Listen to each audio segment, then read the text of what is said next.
दूरदुंडेश्वर हायस्कूलमध्ये राष्ट्रनायकांना अभिवादन, विद्यार्थ्यांनी जीवन कार्यावर प्रकाश टाकत केलं सादरीकरण, मुख्याध्यापक आणि शिक्षकांच्या उपस्थितीत कार्यक्रम संपन्न.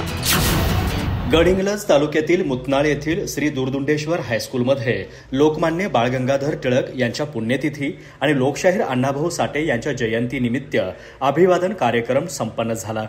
यावेळी प्रमुख समाजसुधारक आणि प्रेरणादायी नेतृत्व लाभलेल्या या दोन महापुरुषांच्या कार्याचं स्मरण करून विद्यार्थ्यांमध्ये राष्ट्रप्रेम आणि सामाजिक जनजागृतीची भावना निर्माण करण्यात आली.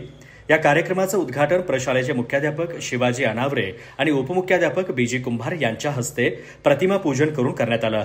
कार्यक्रमात शिक्षक सुहास पुजारी यांनी टिळक आणि साठे यांच्या जीवनकार्याचा थोडक्यात आढावा घेत विद्यार्थ्यांना प्रेरित केलं.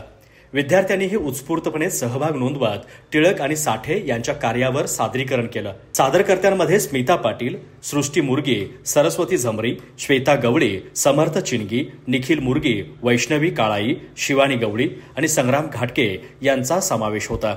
कार्यक्रमाला शिक्षक राजेंद्र पाटील, पार्वती पाटील, बाळासाहेब खरात, कल्पना पाटील, विजयकुमार शेडगे, दत्ता लोहार, शेखर गवळी आणि पुंडलिक पाटील आदींची उपस्थिती होती.